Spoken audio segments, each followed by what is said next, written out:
Continuamos hoy con nuestra serie expositiva del libro de Éxodo bajo el lema Dios soberano, redentor y juez. Estamos en nuestro sermón número 155 de esta serie, titulado Ofrenda para la obra. Ofrenda para la obra. Y vamos a estar estudiando el capítulo 35 de Éxodo, versículo 4 al 9. Éxodo 35, versículos 4 al 9. Quiero empezar leyéndolos. Dice la palabra del Señor. Y habló Moisés a toda la congregación de los hijos de Israel, diciendo: Esto es lo que Jehová ha mandado. Tomad de entre vosotros ofrenda para Jehová. Todo generoso de corazón la traerá a Jehová: oro, plata, bronce, azul, púrpura, carmesí, lino fino, pelo de cabras, pieles de carneros teñidas de rojo, pieles de tejones, madera de acacia, aceite para el alumbrado, especias para el aceite de la unción y para el incienso aromático, y piedras de ónice, piedras de engaste para el efod y para el pectoral. Entonces hemos estado avanzando por esta preciosa historia del Éxodo. Ha sido años edificantes alrededor de este texto precioso del libro de Éxodo, y en todo lo que hemos estado observando de este estudio, hemos visto esa historia preciosa de Dios como aquel Salvador, como aquel que liberta a su pueblo de la situación de esclavitud en Egipto, le saca al desierto, le lleva al monte Sinaí y le da sus leyes. Hemos visto la bondad, la misericordia de Dios, pero también hemos visto el pecado del pueblo de Israel, un pueblo que ha sido llamado por Dios varias veces, un pueblo rebelde, duro de servir. Y nosotros hemos visto cómo a través de la historia del Éxodo, Dios en su misericordia y su paciencia trata con este pueblo, trabaja con este pueblo a pesar de sus realidades pecaminosas. Y hace unos domingos atrás, pues empezamos esta parte final del relato del libro de Éxodo, que viene a ser la ejecución de lo que Dios le dio a Moisés en el Sinaí. Recuerden que Moisés estuvo 2 periodos de tiempo en el Sinaí, donde recibió instrucciones de parte de Dios. Hemos visto en nuestros últimos estudios cómo Moisés desciende del monte por segunda vez y empieza a dar órdenes a los hijos de Israel conforme a lo que había recibido en el Sinaí. En el anterior estudio vimos que Dios empieza hablándoles de la importancia de la semana laboral, de cómo distribuir esa semana laboral, y vimos cómo Dios comenzó ordenando esa semana y aprendimos la importancia del orden, del trabajo y del reposo. ¿Recuerdan? En el estudio de hoy veremos el llamado que Dios hace a su pueblo para que trajesen la ofrenda para la obra del santuario, es decir, para el tabernáculo. Recordemos que hay una misión, hay un trabajo que los hijos de Israel deben hacer, y es la elaboración del tabernáculo. Y lo primero que vemos aquí que hace Moisés, después de mostrarles la manera en que ellos debían ordenar su semana, lo segundo que vemos aquí en este texto es que Moisés les llama de parte de Dios a traer la ofrenda para comenzar la obra. Obviamente no habían juntado hasta ahí los implementos, los materiales que se iban a usar para el tabernáculo, y lo que vemos en estos versículos que vamos a estudiar hoy es ese llamado de Dios al pueblo a tomar ofrenda para la obra del santuario. En estos versículos estudiaremos lo que significa la ofrenda para la obra.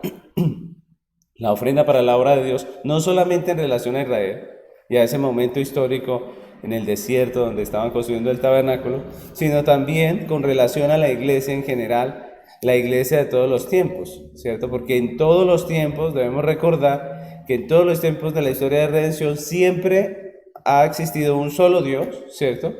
Y ese Dios siempre ha tenido un pueblo escogido, un solo pueblo escogido.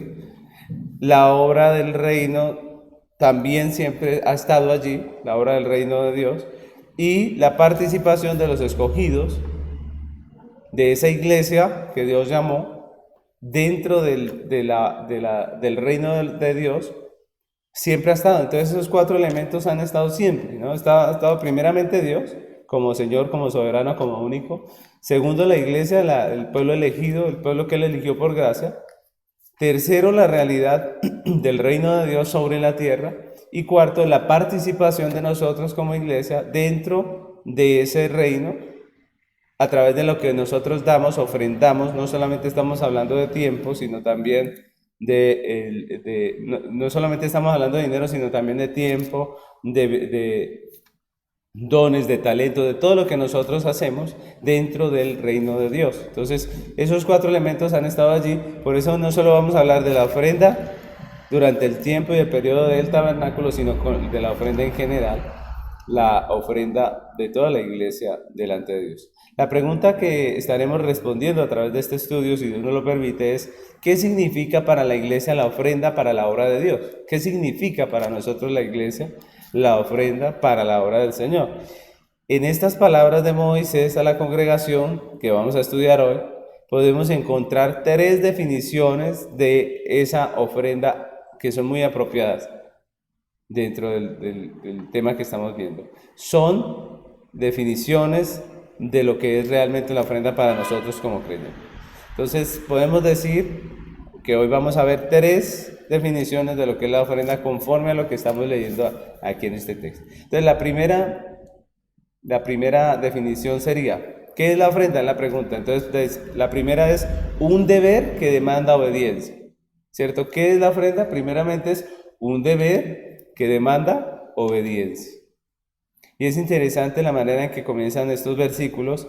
En el versículo 4 dice: y habló Moisés a toda la congregación de los hijos de Israel diciendo: esto es lo que Jehová ha mandado. Entonces vamos a ver ese primer punto. La ofrenda es un deber que demanda obediencia. Y el texto es muy claro en esto, ¿no? Lo primero que vemos en este texto es que la ofrenda para la construcción del tabernáculo, aunque era voluntaria, y eso es importante, aunque era voluntaria, también era un mandato de Dios, ¿no?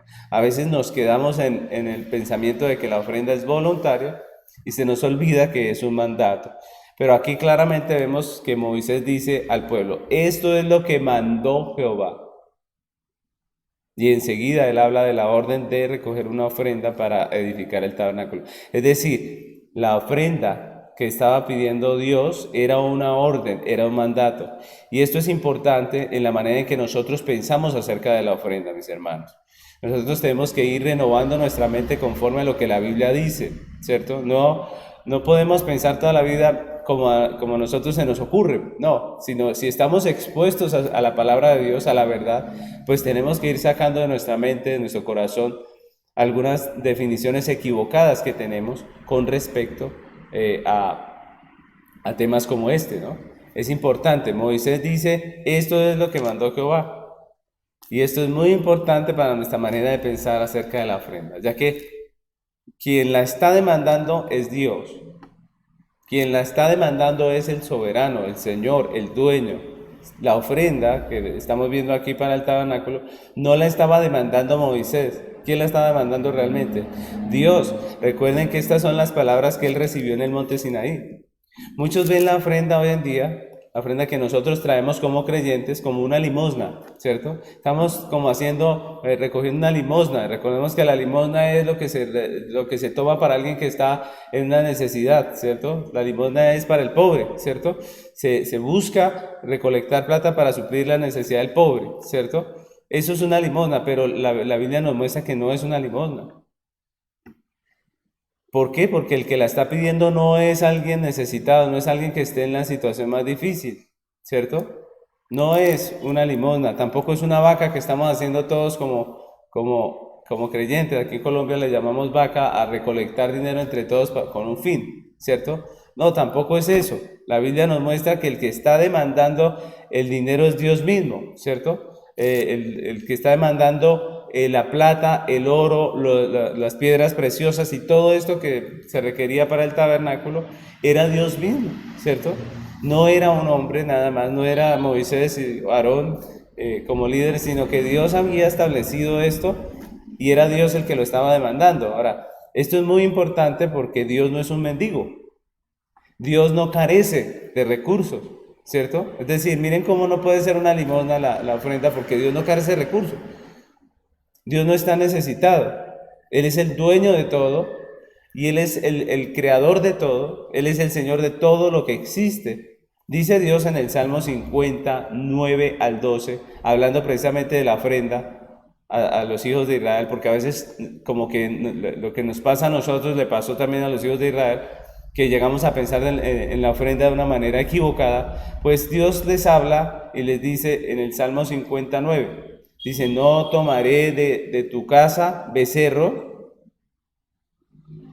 dice: no tomaré de tu casa becerros, ni machos cabríos de tus apriscos, porque mía es toda bestia del bosque y los millares de animales en los collados.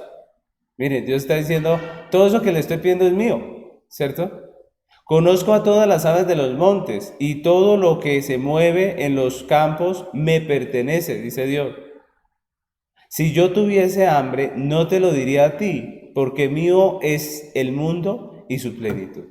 Y ese texto es importante porque Dios está poniendo en claro porque Él no está pidiendo los sacrificios de animales, las ofrendas que pedían en el Antiguo Testamento. No las está pidiendo porque no tenga. No las está pidiendo porque esté escaso, ¿cierto? Él no está haciendo una colecta a ver si logramos el objetivo, no.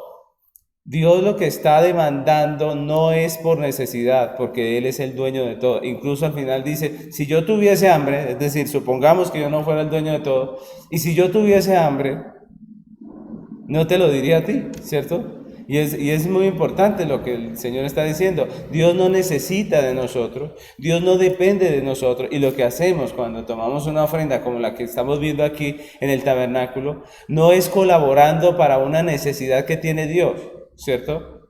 No es haciendo una colecta para el pobrecito Dios que no tiene con qué hacer su santuario, no. Y eso tenemos que quitar esa manera de pensar en nuestra mente. Dios está poniendo en contexto al pueblo. Él no demanda de nosotros ofrenda porque la necesite, mis hermanos. Al contrario, Dios exige de nosotros ofrenda porque Él es el dueño de todo. Miren cómo es de diferente nuestro pensamiento a la realidad que Dios muestra. Dios dice, yo te exijo una ofrenda porque soy el dueño. Y nosotros creemos muchas veces que la ofrenda sea porque, pues, pobrecito el pastor, pobrecita la iglesia, pobrecito Dios, pobrecita la obra, y pues yo voy a colaborar, como que se me movieron los sentimientos y voy a ayudar a Dios, pues. Pero Dios está diciendo, no, esa no es la manera de traer ofrenda. Él dice, no, yo exijo porque soy el dueño. Y eso es interesante, ¿no? Esta es una manera de pensar que tiene que cambiar en nosotros. Este texto nos da claridad en este tema y aquí tenemos que recapitular un poco lo que hemos estado viendo, mis hermanos, a través del estudio, para entender lo que verdaderamente es la ofrenda. Primeramente, ustedes recuerden que vimos que Dios tenía dispuesta la construcción del tabernáculo, del santuario terrenal, para su gloria. Recuerdan que a través de Él iba a manifestar verdades cardinales del mensaje del Evangelio. ¿Sí recuerdan que hemos estado viendo cómo cada una de esas partes del tabernáculo expresa y revela una parte del Evangelio? ¿Recuerdan que vimos todo ese estudio del tabernáculo que ya estuvimos haciendo cuando lo vimos allí al comienzo, cuando Dios empezó a hablar acerca de esto? Dios tenía destinado ese tabernáculo a través del cual se iba a glorificar e iba a expresar el Evangelio a su pueblo. Pero también vimos que Dios en la historia del Éxodo había suplido al pueblo de manera sobrenatural lo que se necesitaba para la obra del tabernáculo. Dios ya lo había dado, ¿recuerdan? Eso está en Éxodo 12, versículos 35 al 36, dice la palabra del Señor.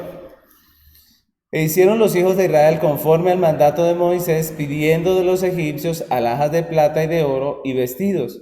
Y Jehová dio gracia al pueblo delante de los egipcios, y les dieron cuanto pedían. Así despojaron a los egipcios. Y esta es una manera sobrenatural en que Dios hace las cosas, ¿no? Recordemos que ese fue el pago justo que Dios dio a su pueblo por el trabajo de todo ese tiempo que estuvieron los hijos de Israel de esclavos en Egipto y que Faraón no quiso pagárselo, ¿recuerdan? Dios les pagó dándole las riquezas de los egipcios y de una manera milagrosa, porque recordemos que ellos pidieron estas cosas, alhajas, vestidos, pieles, y lo que hicieron los egipcios fue dárselas automáticamente. Prácticamente ellos estaban allí en un momento en el que no midieron las acciones que estaban haciendo, sino que simplemente fueron entregando, y cuando sale Israel, sale con un botín inmenso.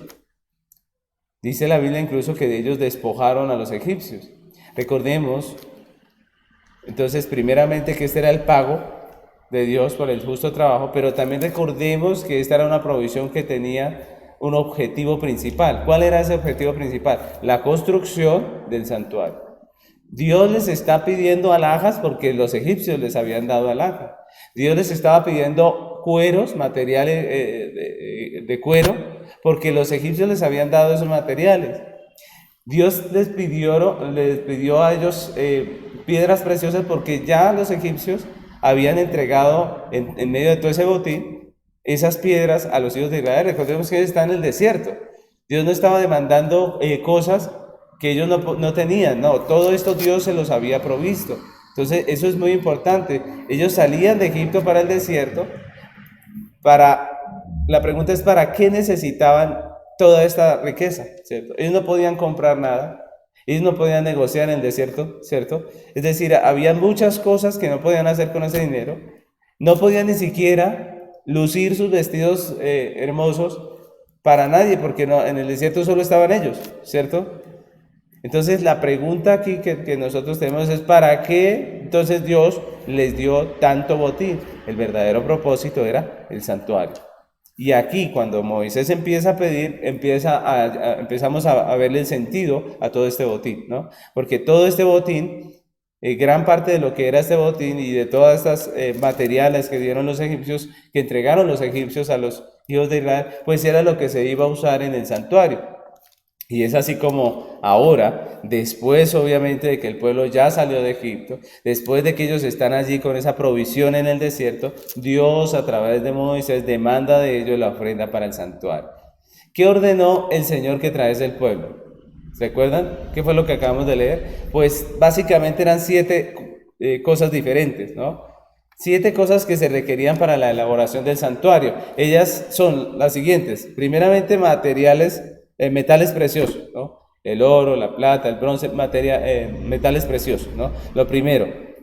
También estaban las telas. Recordemos que gran parte de la estructura del tabernáculo se cubría con telas. ¿Recuerdan el atrio, que ya lo estudiamos? Eran telas lo que se usaban para todas estas cosas. Entonces estaban las telas, también estaban las pieles. ¿Recuerdan las pieles para qué servían? Eran las que terminarían siendo el techo del santuario. También está la madera, que fue con lo que se cubrió todo lo que fue el santuario. Estaba el aceite, que se usaba para las lámparas y para la administración dentro del tabernáculo. Y estaban las especias con las que se hacían el ungüento, ¿se recuerdan? El perfume. Se hacía también el perfume en aceite y el perfume en polvo, ¿recuerdan? El que se quemaba allí en el atrio, perdónenme, en el lugar santo, ¿se recuerdan? Entonces todas estas cosas las demandó el Señor. Y finalmente piedras preciosas. ¿Recuerdan para qué se usaban las piedras preciosas? Estaban en el efod del sumo sacerdote, ¿recuerdan? Esas hileras de piedras preciosas también estaban sobre sus hombros. Así que cada una de estas cosas que pidió el Señor era lo que se requería para la obra del tabernáculo, para hacerla. De tal manera que la ofrenda era una orden de Dios a los hijos de Israel con el fin de erigir el tabernáculo. Era una orden, Dios ya lo había planeado todo, había dado los recursos al pueblo y finalmente lo que hizo fue pedírselos allí en el desierto. Era un deber impuesto por Dios soberano que demandaba obediencia a los hijos de Israel. Es decir, Dios no llega al desierto a decir, bueno, miren a ver si hacen esto, ¿cierto? Miren a ver si con eso que yo les di hacen lo que yo quiero. No, Dios les da una orden, le dice Dios a Moisés, manda a los hijos de Israel, ¿recuerdan? Manda a los hijos de Israel que tomen ofrenda. Lo que está haciendo Moisés es pasando esa orden, diciendo, Dios ha mandado esto. Entonces, cuando oímos del ministro, de las personas que están dirigiendo el culto, que Dios manda a traer la ofrenda, pues es lo mismo hoy en día. Dios está demandando de su pueblo algo que Él ya puso en sus manos. Dios está llamando al pueblo para que traiga de lo que Dios les dio para el propósito que Dios tiene. De tal manera que la ofrenda es un mandato que exige obediencia, ¿no? Exige obediencia de los que somos creyentes. Esta es la realidad de la ofrenda que Dios demandó del pueblo de los hijos de Israel en el desierto, pero también la realidad de todas las ofrendas que Dios demanda de su pueblo y que ha demandado de su pueblo a través de todos los tiempos. Dios no es un mendigo tratando de ganar la compasión del hombre a través de una charla emotiva por la cual ustedes de pronto se sientan tristes y deseosos de ayudar y colaborar. No, de eso no se trata la ofrenda. Dios no es un mendigo tratando de ganar compasión de nosotros para suplir una necesidad. Dios es el Señor, el dueño, el soberano, y por eso, después de haber suplido lo que nos necesita su pueblo, Él demanda una parte de eso que nos ha suplido para la obra del Señor. Y eso es lo que la Biblia nos muestra a través de toda la historia de redención.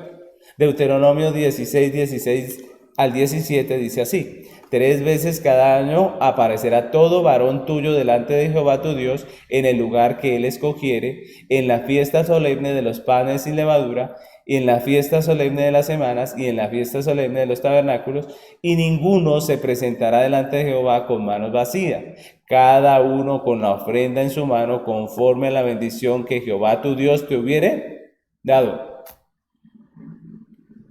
Dios demandó que su pueblo estuviera 3 veces al año, recuerdan, en las fiestas, delante de su presencia, y decía, pero siempre que vengan, traigan la ofrenda. Y dice, y lo interesante es como Dios lo dice. Dios dice, conforme a la bendición que Dios te haya dado. Es que Dios no está pidiendo nada que Él no haya dado, y eso es interesante. Nosotros podemos decir que no, que Dios está demandando algo que no nos ha dado, pero la Biblia lo que dice es que todos nosotros, Dios nos ha dado algo, y es de ese algo que Dios nos ha dado que podemos traer. Ahora, yo no estoy hablando solamente del dinero, o la Biblia no nos está hablando solamente de dinero, está hablando de todo lo que nos dio la vida, nos dio talento, nos dio salud, nos ha dado todo lo que tenemos, mis hermanos. Y de todo lo que Dios nos da, Él nos pide, nos exige una ofrenda, nos exige que demos. Miren que es un mandato. Mi tiempo, mi vida, mis talentos, todo nos lo dio Él, me lo dio Él. Por lo tanto, yo debo corresponder a lo que Él me ha dado. Es lo que la Biblia nos enseña. Y es más, Dios me lo dio con un propósito. Si Dios nos dio un talento, Dios nos lo dio con un propósito del reino. Tiene que ver con el reino. Por eso, Dios exige de nosotros la ofrenda. Dios no exige porque no tenga, sino porque es el dueño de todo. La ofrenda tiene un propósito práctico y es la obra del Señor, mis hermanos. Y en ese sentido Dios ordena a sus hijos suplir para ese propósito con lo que Él mismo ya les ha entregado. La ofrenda tiene un propósito que es el reino, y Dios exige a sus hijos, Dios exige de nosotros una participación dentro de ese reino conforme a lo que Él ya nos ha entregado. Primera los Corintios 9, 13 y 14 dice: ¿no sabéis que los que trabajan en las cosas sagradas comen del templo, y que los que sirven al altar del altar participan? Así pues ordenó el Señor a los que anuncian el Evangelio que vivan del Evangelio. Miren ese texto, ¿no? Está tomando Antiguo y Nuevo Testamento y está diciendo siempre ha sido igual, ¿cierto? Dios tiene una obra y la iglesia debe estar comprometida con esa obra, ¿cierto? La iglesia debe estar comprometida, es un deber, es un llamado de Dios. Tenemos que decir también que la ofrenda es un privilegio, ya que nosotros, que somos simples mortales, podemos ser participantes de la obra de Dios en esta tierra. Miren, eso es interesante, mis hermanos. La pregunta que yo les hago es, ¿Dios pudo haberlo hecho sin necesidad de nosotros? Claro que sí. ¿Dios puede hacer su obra sin necesidad de nosotros? Claro que sí. Dios no nos necesita, como algunos han llegado a pensar. No, Dios nos permite participar en su obra, y eso es un privilegio, que nosotros podamos participar de la obra del Señor, ofrendando nuestro tiempo, nuestros talentos, nuestro dinero, nuestras capacidades. Eso es maravilloso y es un privilegio. Ese privilegio lo tuvieron los hijos de Israel en el desierto, quienes pudieron participar de la elaboración del tabernáculo, pero también la tenemos nosotros los creyentes, quienes con nuestra ofrenda extendemos el evangelio del reino a través de todo el mundo, mis hermanos. Entonces lo primero que vemos aquí es que la ofrenda es un deber que demanda obediencia. La ofrenda es un deber de nosotros como creyentes que demanda obediencia. Pero ¿qué significa aparte de esto la ofrenda? Es decir, ¿la ofrenda solo significa un deber que demanda obediencia? No. La ofrenda, como segundo punto, podemos ver que también es un tributo que revela intención. Ese es el segundo punto. La ofrenda es un tributo que revela intención. Entonces dice el versículo 35, el capítulo 35, versículo 5, la parte A de Éxodo, ¿no? Éxodo 35, 5, la parte A dice: tomad de entre vosotros ofrenda para Jehová. Está ahí nomás. Tomad para vosotros ofrenda para Jehová. Miren lo que dice el texto, ¿no? Porque lo segundo que vemos aquí en este texto es que a pesar de que la ofrenda tenía como fin la elaboración del santuario, ese era el fin, el propósito práctico, la elaboración del santuario, se pide no para la obra, y eso es interesante. No se dice traigan la ofrenda para la obra, para el tabernáculo, no, se dice traigan la ofrenda para Jehová, ¿cierto? Y eso es muy, muy interesante porque la ofrenda no era simplemente para el santuario, la ofrenda era para Jehová.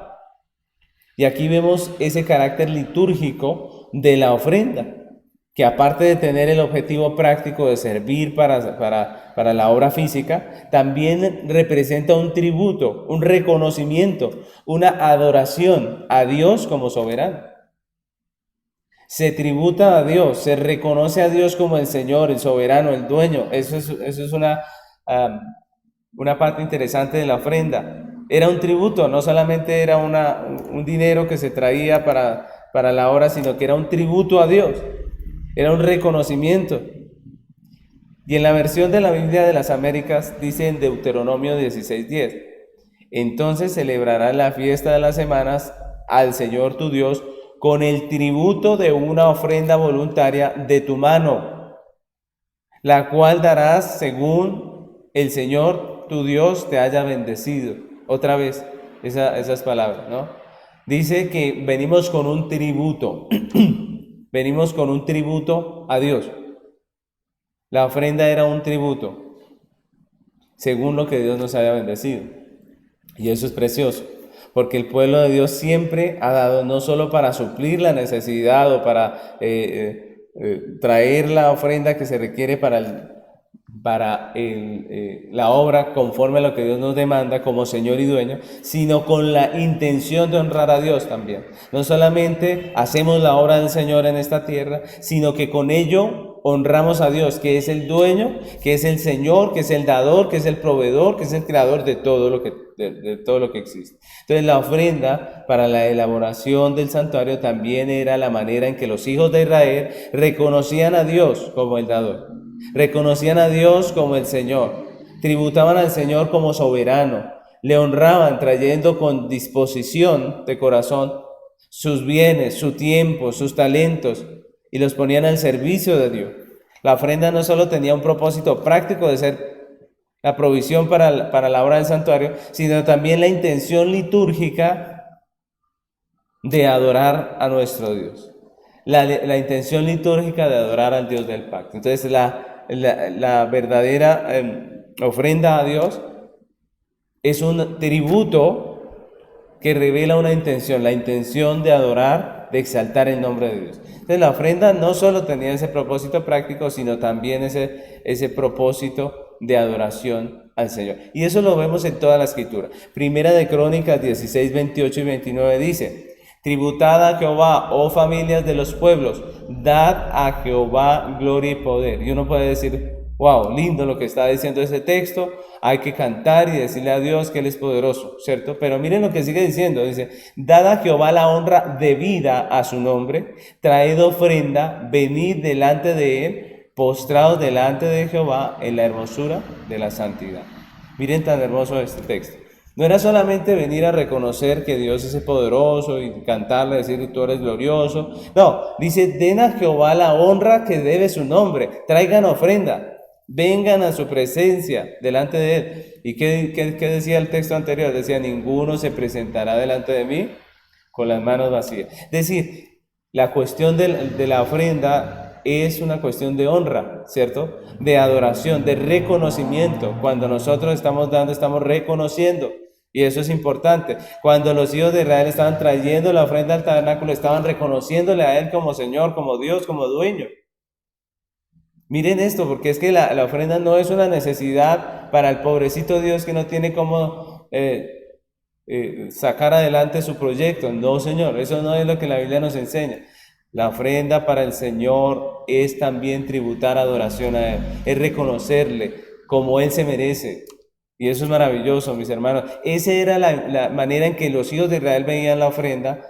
Más adelante, nosotros recordemos que Israel está creciendo como nación y como pueblo. Aquí estamos empezando a unirse como nación, Dios les está dando sus leyes y todas estas cosas, pero más adelante vamos a ver cómo en el desarrollo de la Biblia ellos ya entendían cómo era esto y venían delante de la presencia de Dios a tributarle, a adorarle a través de sus ofrendas. Por eso el dar, mis hermanos, por eso esta acción de dar al Señor, de dar para la obra, esta acción de dar la ofrenda hace parte del culto público. ¿Por qué? No es que tocó meterla ahí porque no había más dónde meterla, ¿cierto? No, sino que es nuestra manera de reconocerle, de honrarle, de tributarle. Cuando venimos trayendo la ofrenda, trayendo lo que Dios nos manda, pues estamos nosotros tributando al Señor. Estamos nosotros reconociéndole, estamos nosotros diciendo, nosotros dependemos de ti, tú eres el dueño, de tu mano viene todo esto. No solo con palabras bonitas, ¿cierto? No solamente con canciones, sino que lo estamos haciendo con hechos, con realidades. Las realidades de las acciones que Dios demanda de nosotros. Y en este sentido también podemos decir que la ofrenda representa un honor o un privilegio para quien la da. ¿Por qué un privilegio? Porque obviamente, mis hermanos, tenemos nosotros como creyentes el privilegio, el gusto, la honra de presentarnos delante del único Dios verdadero y adorarle por medio de esta ofrenda. Y así lo entendía, así llegó a entenderlo el pueblo de Israel, y así llegaban a presentar sus ofrendas. Hay un ejemplo precioso en la palabra del Señor, en Primera de Crónicas 29, del 12 al 16.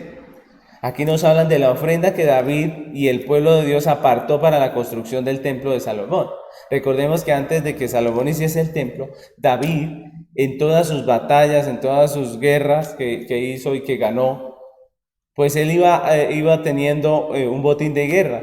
Y de ese botín él consagraba a Dios todo el material para el templo, para el futuro templo que haría su hijo Salomón.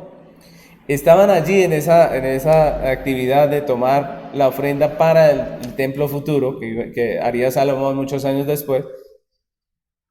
Y vienen estos versículos que vamos a leer, pero yo quiero que prestemos atención a la manera en que Israel trae la ofrenda, en que David trae la ofrenda delante de Dios y lo que él expresa cuando la trae. Escuchemos lo que David en su oración de consagración de todas esas cosas, dice, trayendo las ofrendas. Dice en Primera de Crónicas 29:12, dice, la riqueza y la gloria proceden de ti. Miren lo que está diciendo David. David no dice, tú eres pobrecito, la obra está sin dinero, no hay cómo hacer ese templo, y entonces pues yo viendo toda esta necesidad, pues traje esto para... No, David dice, las riquezas y la gloria proceden de ti. Tú dominas sobre todo. En tu mano está la fuerza y el poder, y en tu mano el hacer grande y el dar poder a todos. Es decir, lo que David está diciendo es, si nosotros hoy podemos traer aquí todo esto, es porque tú nos has dado el poder, es porque tú nos sostienes y es porque tú nos has provisto, ¿cierto? Y eso es muy interesante. David no está hablando con Dios con tristeza, con angustia, porque ya va a llegar la hora de construir el templo y no hay con qué. No, todo lo contrario, viene con toda esa tranquilidad y gozo, diciendo, Señor, tú nos diste para esto y aquí te lo traje. Todo esto es tuyo, dice. Dice, ahora pues, Dios nuestro, nosotros alabamos y loamos tu glorioso nombre. Cuando ellos traían todas estas ofrendas, lo que estaban haciendo era que, miren lo que reconoce David, nosotros estamos alabando y loando tu nombre, reconociéndote como el dador, como el Señor, como el sustentador, como el dueño. Dice el 14, porque ¿quién soy yo? Miren la indignidad que siente David ante esa situación. Dice, porque ¿quién soy yo y quién es mi pueblo para que pudiésemos ofrecer voluntariamente cosas semejantes?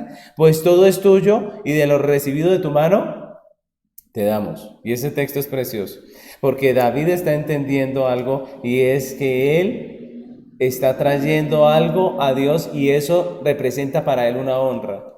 ¿Quiénes somos nosotros que podamos traerte a ti, el dueño de todo? ¿Quiénes somos nosotros que podamos traer a ti todas estas cosas que podemos traer? Y eso es precioso. Él se reconoce indigno de dar esa ofrenda y dice que es un privilegio. Dice, pues todo es tuyo y de lo recibido de tu mano te dan. Otra cosa que está reconociendo David. David está diciendo que Dios no le pide a uno lo que no tiene, no, sino lo que Él ya nos ha dado. Dice, porque nosotros extranjeros y advenedizos somos delante de ti, como todos nuestros padres, y nuestros días sobre la tierra, cual sombra que no dura. Oh Jehová Dios nuestro, toda esta abundancia que hemos preparado para edificar casa a tu santo nombre, de tu mano es y todo es tuyo. ¿Qué conciencia? La de este pueblo, la de David, la de sus hombres, cuando traen la ofrenda. Miren, qué conciencia tan hermosa. Ellos lo hacen sabiendo que no están haciendo una colecta, que no están haciendo una vaca, como decimos aquí en Colombia, ¿cierto? Que no estaban haciendo de pronto una limosna para una situación de pobreza y angustia, sino que ellos estaban teniendo el honor de traer a Dios lo que Él mismo les había entregado, teniendo el honor de participar de la obra de Dios a través de la elaboración del templo que harían más adelante. Entonces miren la manera en que ellos ven la ofrenda. Y yo les pregunto, quiero que ustedes piensen un momento, ¿es la manera en que nosotros ofrendamos? ¿Es la manera en que traemos a Dios? ¿Esa es la manera en que nos acercamos a Dios?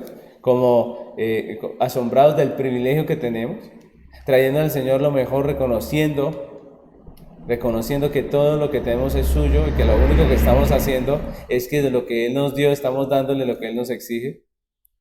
Ellos reconocen que Dios es el dueño de todo, que todo procede de su mano, que es Él quien da las riquezas al hombre, no somos nosotros, ¿cierto?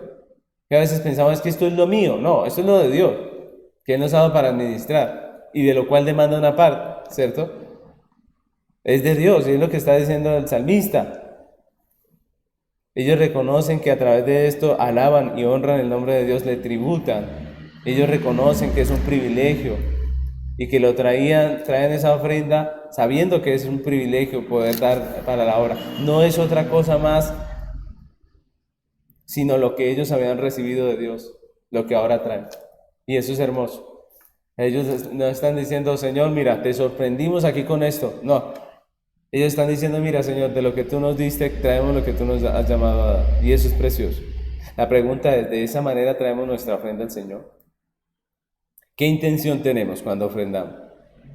Porque algunos dan, hoy en día con todo esto del Evangelio de la Prosperidad, hoy algunos dan para que Dios les dé. ¿Se han escuchado? Yo voy a traer 100 porque Dios me va a dar el doble, voy a tener 200. Pero es lo que la Biblia nos dice, es lo que Dios nos llama a hacer cuando venimos delante del Señor, a hacer un negocio, a hacer una inversión delante de Dios, decir, mira, yo te traigo esto, pero yo veré, ¿sí? O es que nosotros somos los siervos y Él es nuestro Señor, y Él nos llama a tributarle, y Él nos exige tributo. Y eso es precioso en lo que estamos viendo, porque nos muestra la manera en que un hijo de Dios trae lo que trae delante de Dios. ¿Es así como entendemos lo que hacemos cuando ofrendamos para el Señor? Nos sentimos indignos de presentar nuestra ofrenda y privilegiados porque Dios nos hace parte de la obra, porque Dios nos deja participar en esto tan hermoso que es la obra de Dios en la tierra. Este segundo punto nos dice que la ofrenda es un tributo que revela una intención, la intención de adorar y reconocer y honrar a Dios. Lo tercero que podemos ver en este texto es que la ofrenda es también fruto de un corazón regenerado. ¿Qué es la ofrenda entonces al Señor? Un fruto de un corazón regenerado. Finalmente el texto nos habla de la generosidad. Miren lo que dice la parte B. Dice, todo generoso de corazón la traerá a Jehová. oro, plata, bronce. Y ahí empieza a decir, ¿cierto? Todo lo que el pueblo de Dios debía traer, ¿cierto? Entonces, en Éxodo 35:5, la parte B, nos dice esas palabras. Todo generoso de corazón la traerá Jehová. Y ahí empieza a decir qué es lo que hay que traer, ¿cierto? Entonces, finalmente el texto nos habla de la generosidad del corazón del hombre que trae la ofrenda. Y este texto nos muestra que ofrendar a Dios no es solamente un asunto de lo que tenemos en el bolsillo, mis hermanos, sino de lo que tenemos en el corazón. De lo que tenemos en el corazón. La pregunta es, ¿cuál es la prioridad de nuestro corazón? ¿Cuál es la prioridad de nuestro corazón? Porque cuando hay una prioridad, no importa de dónde, pero nosotros sacamos, ¿cierto? Pero cuando no hay una prioridad, entonces nosotros decimos, no puedo y ya. Y es lo que el texto nos está mostrando. Allí nos hablan del generoso de corazón, de aquel que realmente tenía la intención de dar. Recordemos que todos los hijos de Israel habían recibido de Dios el botín. Es decir, todos tenían algo, ¿sí o no? Entonces, ¿qué hacía la diferencia entre los que daban y no daban? Pues el texto nos lo dice aquí. ¿Cuál? La generosidad del corazón. ¿Qué diferencia había entre el que daba abundantemente y el que era tacaño en esa situación que estaban viendo ellos ahí? Pues todos habían recibido su parte, simplemente la diferencia era la generosidad del corazón. Por eso el texto nos habla de la generosidad de corazón del hombre. Ahora, aquí alguno podría decir, bueno, por fin el texto le da algo de reconocimiento al hombre, ¿cierto? Por fin estamos hablando de algo que es del corazón del hombre. El hombre es generoso y por eso trae una buena ofrenda al Señor. Llámese de tiempo, llámese de sus capacidades, llámese de dinero. Pero entonces aquí se está hablando de la generosidad del corazón del hombre. Entonces podríamos decir que anote un punto para el hombre, ¿sí? Pero, aunque aquí ya se hable del corazón del hombre y de su generosidad, tenemos que decir que los méritos y la gloria por esta ofrenda siguen siendo únicamente para Dios. ¿Por qué, mis hermanos? Porque como ya hemos visto, el corazón del hombre caído no es sino un corazón pecaminoso.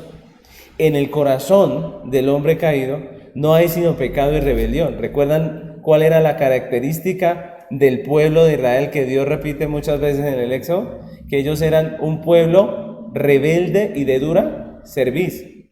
Así lo testifica Dios en muchos textos del Éxodo y de todo el Pentateuco.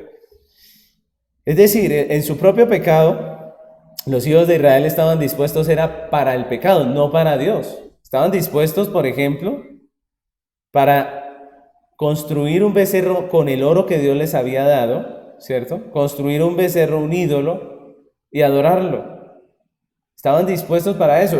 Para eso no necesitaron una orden. Recuerda, ellos mismos se pusieron de acuerdo. Antes fueron ellos los que mandaron a Aarón. Y le dijeron, venga, háganos esto y vamos a adorarlo. Y se pusieron de acuerdo. Muchas veces, mis hermanos, desafortunadamente el hombre para lo que es idolatría y pecado tiene más disposición, tiene más entusiasmo y es capaz de dar hasta lo que no tiene, ¿cierto? Para el pecado.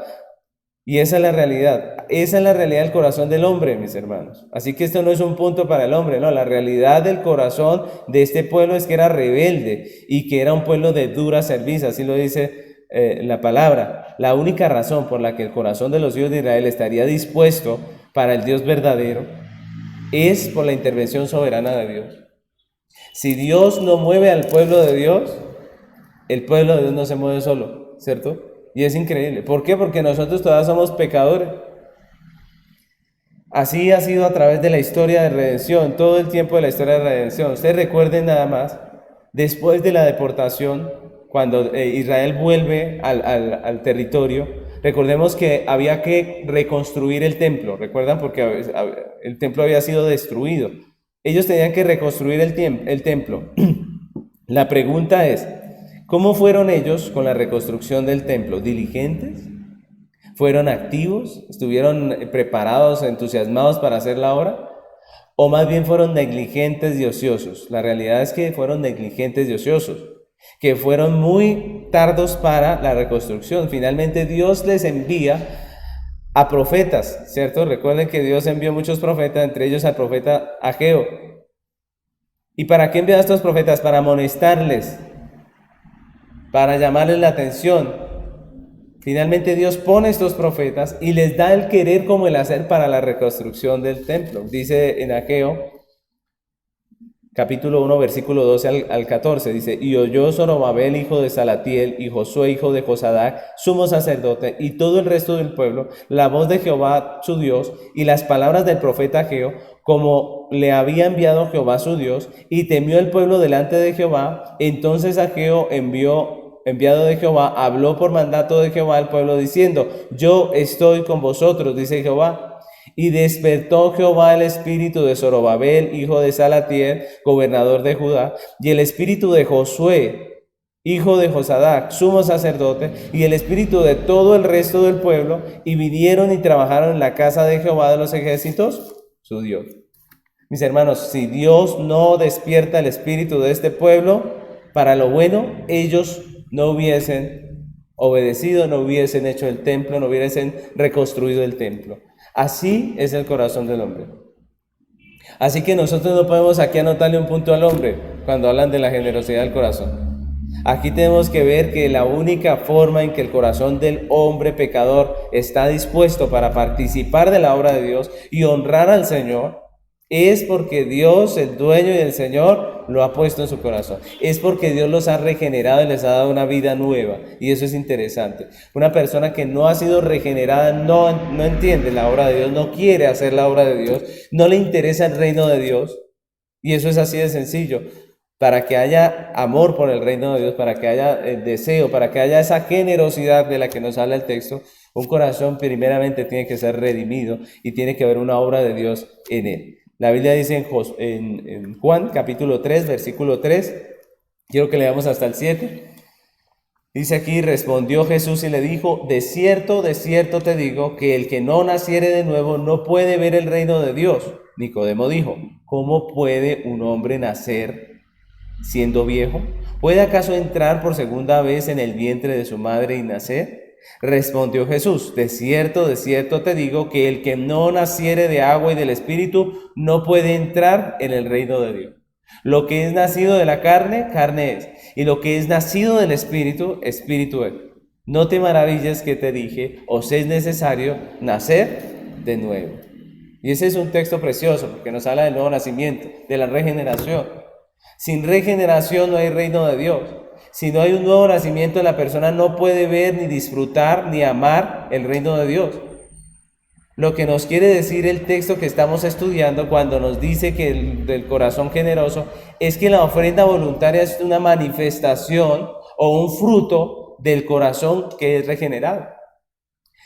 Si uno es regenerado, va a manifestar generosidad, amor e interés por el reino. Porque ha sido regenerado, porque Dios le ha cambiado, le ha transformado, porque él ha nacido de nuevo. Sus afectos cambiaron, su manera de pensar cambió. Una persona que no ha nacido de nuevo no puede ver el reino de Dios, no puede amar el reino de Dios, no se puede interesar, no puede procurar su expansión, no puede sacrificar nada por el reino. Es egoísta, ególatra. A un impío le parece, por ejemplo, que uno desperdicia el dinero cuando trae la ofrenda a la iglesia. ¿Sí o no? A ellos les parece que es mucho cualquier cosa que se dé. No estoy hablando solamente de dinero, estoy hablando de tiempo. Si usted va a hacer algo para la iglesia y le cuenta un impío, él dice: ¿y cuánto le van a pagar por eso? ¿Cierto? ¿Y usted qué gana con eso? Lo único que gana es su pastor. Y empiezan la retahíla de siempre, ¿cierto? Las mismas palabras de siempre, decir que es un robo, que no sé qué. Todo esto sale del corazón del impío. A él le parece mucho. Le parece mucho cualquier cosa que se da para el Señor. Y más si hablamos del diezmo. Cuando hablamos del diezmo es decir que les tocamos las fibras de su corazón pecaminoso, ¿cierto? Entonces miremos cómo es el corazón de un impío. Pero no se les hace mayor gasto todo lo que tienen que pagar en trago, ¿cierto? Al impío no se le hace muy caro lo que tiene que pagar en trago, lo que tiene que pagar en la cantina, lo que tiene que pagar en la discoteca, ¿cierto? Eso no. Todo lo que se gasta en licor, en vicios, en todo esto que es un desperdicio de plata realmente, eso no les parece caro. Pero una ofrenda para el Señor, eso les parece mucho. Para ellos el dinero gastado en vicios, en pecado, no es un desperdicio, pero sí es un desperdicio traer la ofrenda al Señor. Y esto ocurre, ¿por qué, mis hermanos? Porque la manera en que gastamos nuestro dinero, la manera en que gastamos nuestro tiempo, la manera en que invertimos nuestros talentos, nos habla de lo que hay en nuestro corazón, nos revela lo que hay en el corazón. Llámese adoración a Dios o idolatría, ¿cierto? Adoración al Dios verdadero o idolatría, uno de los tantos ídolos falsos que tenemos nosotros los hombres. Hay personas que idolatran, por ejemplo, la belleza, la vanidad, y gastan en ella una suma exagerada. Y miren, mis hermanos, hay personas que muchas veces pueden quedarse sin comer, pueden quedarse comiendo en el mes menos, más poco, con tal de poder gastar en su belleza lo que ellos necesitan. Y eso es interesante, mis hermanos. Hay muchos ídolos en los que el hombre invierte mucho capital. Muchas veces la plata no alcanza porque nos hemos labrado un estilo de vida ególatra, mis hermanos. Eso es una realidad que nos exprime. Muchas veces nosotros mismos nos echamos esa soga al cuello. Empezamos a tener un estilo de vida que no se nos permite por nuestro presupuesto, pero que nosotros nos enloquecemos y hacemos estas cosas tratando de aparentar lo que no somos. Y eso pues obviamente nos daña. Arriendos en zonas que valen demasiado, ¿cierto? Viviendas en zonas que valen demasiado, que nos quitan más de lo que se nos permite, de lo que nos permite nuestro sueldo, nuestro salario, nuestro presupuesto. Pensiones más caras para nuestros hijos para que estudien en el colegio fulanito de tal, que es el mejor colegio de no sé qué, que es el colegio internacional, que no sé qué, y muchas veces a expensas de nuestro bienestar y de muchas cosas en las que debemos nosotros también pensar a la hora de hacer nuestro presupuesto, mis hermanos. El problema no es en sí el gasto, no es malo, por ejemplo, tener a nuestros hijos en un buen colegio. Si nuestro presupuesto lo permite, pues hagámoslo, ¿cierto? Pero si no, pues no estemos nosotros deseando algo que no está a nuestro alcance y no estemos nosotros tratando de aparentar lo que no somos, ¿cierto? ¿Cuántas personas no tienen que gastar anualmente una gran cantidad de su dinero en viajes, por ejemplo? En viajes, en vacaciones, en salidas. Y todas estas cosas se gastan sabiendo que nuestro presupuesto no da para todo eso. Y después decimos, cuando tenemos obligaciones, decimos yo no tengo, ¿cierto? Tenemos que pagar tal cosa, pero decimos yo no tengo, y eso es injusto. Demorar el pago a una persona porque me lo gasté en mí, en mis diversiones, en todas las cosas, pues es injusto. ¿O no? Delante de Dios es injusto. Cuando yo no pago mis responsabilidades, cuando yo no atiendo lo que debo atender por estar gastando mi dinero en lo que no es provechoso, en lo que no debo. Entonces, miren cuántas veces las personas manifiestan a quien adoran verdaderamente con la manera en que gastan su dinero. Muchas personas que tienen que gastar muchas cosas innecesarias, que ellos mismos se comprometen a gastar en cosas innecesarias, y cuando pierden el empleo, cuando están en una situación difícil, pues sencillamente nunca hicieron un ahorro, nunca hicieron un capital, nunca hicieron una inversión, de tal manera que terminan en una situación donde les toca pedir, donde les toca mendigar prácticamente. Y eso es una mala administración nuestra, ¿o no? ¿Cierto? Tenemos que reconocerlo. Esa es una mala administración. Nosotros somos malos administradores muchas veces. Y eso también revela lo que hay en nuestro corazón. Porque en nuestro corazón las prioridades deben ser las que Dios pone. Porque nosotros como creyentes estamos llamados a ser buenos administradores. ¿Cuántos cristianos en diciembre descuidan su compromiso con la iglesia local y gastan hasta lo que no tienen para compras, para regalos y cosas, muchas veces para aparentar algo que no somos, ¿cierto? Para quedar bien con la familia o con fulanito, ¿cierto? Pero el creyente está llamado a adorar a Dios con una buena mayordomía. El creyente está llamado a obedecer a Dios, a honrarle, como Él ha dicho, a través de una buena mayordomía. La evidencia de la regeneración, evidencia de la regeneración es cuando estamos dispuestos a adorar al Señor, no solo con palabras, sino también con todo lo que tenemos, con nuestro tiempo, con nuestra vida. Muchas veces el tiempo, por ejemplo, hay personas que dicen, no, es que yo no puedo ir los domingos a culto, ¿cierto? Así de sencillo. ¿Por qué? Porque no tengo tiempo, tengo trabajo, tengo esto, tengo aquello. Sí, quiere decir que para usted lo importante es el trabajo, para usted lo importante es todas esas cosas que usted tiene allí, y lo de Dios no sirve o no le interesa para nada. Esa es la realidad. Y es lo que está usted evidenciando con esa manera de actuar. La pregunta es, ¿estamos dispuestos a sacrificar cualquier cosa por el Señor o a sacrificar al Señor por cualquier cosa? Es la pregunta, ¿cierto? ¿Estamos dispuestos a sacrificar cualquier cosa por el Señor o a sacrificar al Señor por cualquier cosa? Un ejemplo claro que nos da la Escritura es el caso de la mujer que lavó los pies del Señor. ¿Recuerdan? Eso está en Juan capítulo 12, versículo 1. Quiero leérselos. Dice, 6 días antes de la Pascua vino Jesús a Betania, donde estaba Lázaro, el que había estado muerto y a quien habían resucitado de los muertos. Y le hicieron allí una cena, Marta servía y Lázaro era uno de los que estaba sentados a la mesa con él. Entonces María tomó una libra de perfume de nardo puro, de mucho precio, y ungió los pies de Jesús y los enjugó con sus cabellos. Y la casa se llenó del olor del perfume. Y dijo uno de sus discípulos, Judas Iscariote, hijo de Simón, el que le había de entregar, ¿por qué no fue este perfume vendido por 300 denarios y dado a los pobres? Pero dijo esto no porque se cuidara de los pobres, sino porque era ladrón y teniendo la bolsa sustraía de lo que se echaba en ella. Entonces Jesús dijo, déjala, para el día de mi sepultura ha guardado esto, porque a los pobres siempre los tendréis con vosotros, mas a mí no siempre me tendréis. María había entrado en aquella reunión donde estaba Jesús. Recordemos que ella hacía parte de la familia que había invitado. Y entró con uno de los perfumes más costosos que había en aquel tiempo. El valor del perfume era igual al salario de un año de trabajo, hermanos. Imagínense lo que costaba el perfume, ¿no? Y el texto dice que ella lo derramó a los pies del Señor. Y aquí encontramos dos reacciones, ¿no? Aquí encontramos dos clases de personas.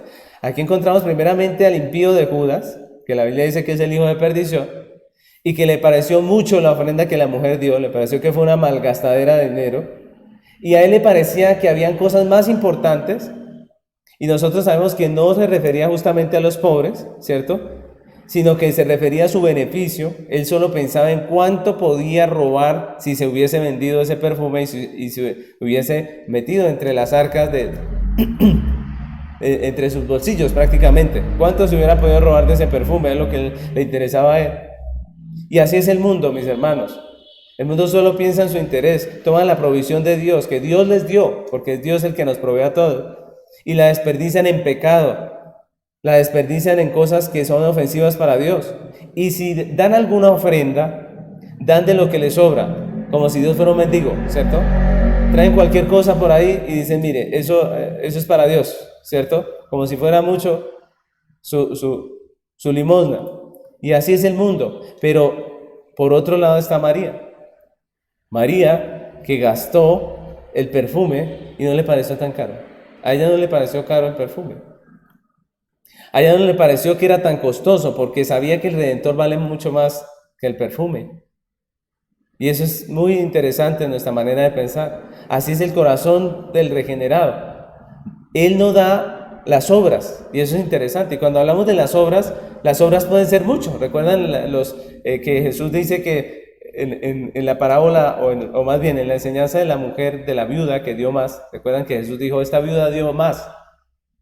¿Y por qué? Le preguntaron, pues porque esta viuda ha dado, de todo lo que tiene ha dado mucho, ¿cierto? Aunque era poco realmente, lo que ella había traído era poco, pero para ella era mucho porque ella dio con todo el deseo, el interés y el anhelo por el reino.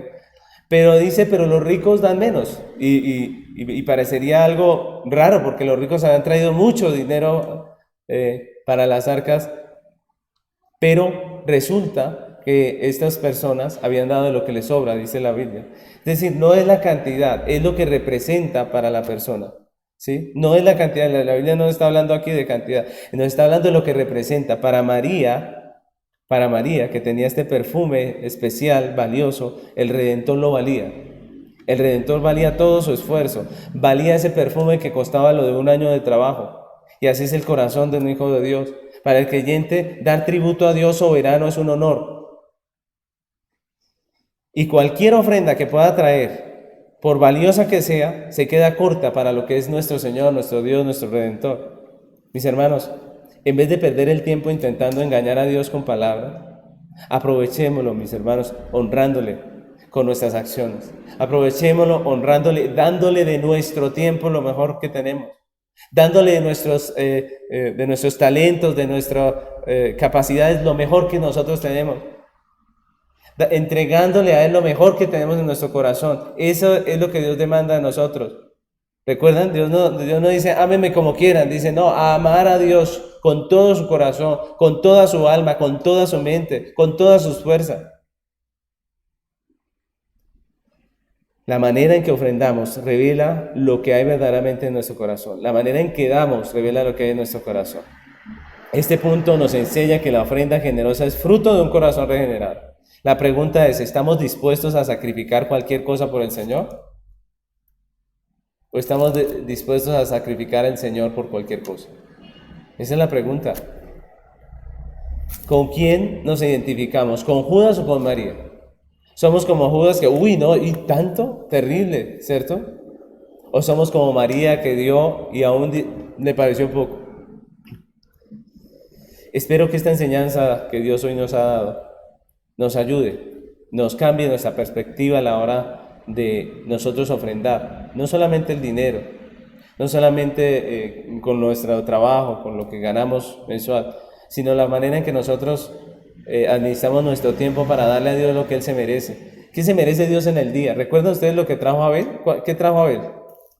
De lo mejor de su rebaño. ¿Somos nosotros como Abel? ¿Estamos teniendo lo mejor? ¿Estamos dando lo mejor de nuestro tiempo o estamos dándole un pedacito? ¿Cierto? Estamos dándole lo que sobra. Hay gente que ora si le queda tiempo. Vienen a la iglesia si les queda tiempo. Traen ofrendas si les queda plata. ¿Cierto? Si les queda alguito y a veces dicen, Señor, perdona, pero esta vez no, quedó. Y es así que debemos nosotros ver la ofrenda. La Biblia hoy nos enseñó. Espero que el Señor en su misericordia transforme nuestra manera de vivir con esta palabra. Que podamos vivir para ofrendar nuestra vida a Dios en sacrificio vivo a Dios. No olvidemos, la ofrenda es primeramente un deber que demanda obediencia. Es decir, Dios no es un mendigo, Dios es el creador, el dueño, el Señor. Él no pide porque necesite, sino porque es el dueño de todo. La ofrenda también es un tributo que revela la intención de nuestro corazón, la intención de adorarle, de reconocerle, de alabarle como nuestro Dios. Y finalmente la ofrenda es el fruto de un corazón regenerado que está dispuesto para su Dios. La pregunta es, ¿estamos dispuestos para nuestro Dios?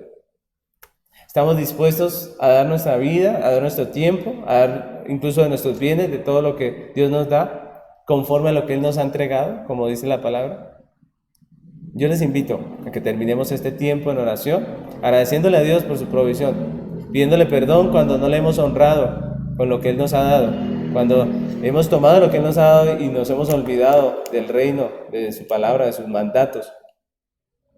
Y pidámosle a Dios que nos ayude cada día a ser mejores administradores, que podamos adorarle con todo lo que somos y no solamente con palabras. Vamos ahora. Señor amado, hoy venimos delante de tu presencia reconociendo, Padre, que tú eres el Señor, el dueño, como decía David, como leímos allí, Señor del pueblo de Israel. Tú eres el Señor, tú no nos llamas a dar como les llamaste a estos hijos de Israel, porque tengas alguna necesidad, tú eres el dueño, el Señor, de ti es todo lo que hay en esta tierra. Señor, ayúdanos a cambiar nuestra perspectiva a la hora de ofrendar, a la hora de darte a ti nuestra vida, nuestro tiempo, de entregarte a ti, Señor, también parte de lo que tú nos has entregado en dinero. Señor, ayúdanos para que nosotros pensemos en la ofrenda de la manera correcta. Perdónanos cuando hemos sido como el mundo, como el impío, cuando nuestro corazón ha manifestado indiferencia por tu obra, indiferencia, Señor, por el reino. Señor, perdónanos cuando hemos sido indiferentes, cuando hemos sido injustos, cuando hemos administrado mal el dinero y hemos sido injustos con el prójimo, con el hermano, con los hermanos en la congregación, con la iglesia, Padre. Perdónanos y ayúdanos cada día a administrar nuestras finanzas, nuestro tiempo, nuestros dones, nuestros talentos, de la manera, Señor, en que tú nos mandas en tu palabra. Que nosotros podamos expresar gratitud, adoración, Señor, y reconocimiento a ti como el Señor y el dueño. Que nosotros podamos ser en esta tierra como siervos tuyos, Señor, que se sienten indignos, Señor, y que saben, Señor, que es un privilegio el poder traer esa ofrenda delante de ti. Señor, nos sentimos indignos por nuestros pecados y solamente tu gracia nos hace dignos, solamente la obra de Cristo. Queremos agradecerte por toda tu provisión, tanto para nuestra alma como para nuestro cuerpo, y pedirte que nos ayudes a administrar esa provisión, de tal manera que te honremos con todo lo que hacemos, con todo lo que damos, con todo lo que tenemos. Te damos a ti la gloria, en el nombre de Cristo Jesús. Amén.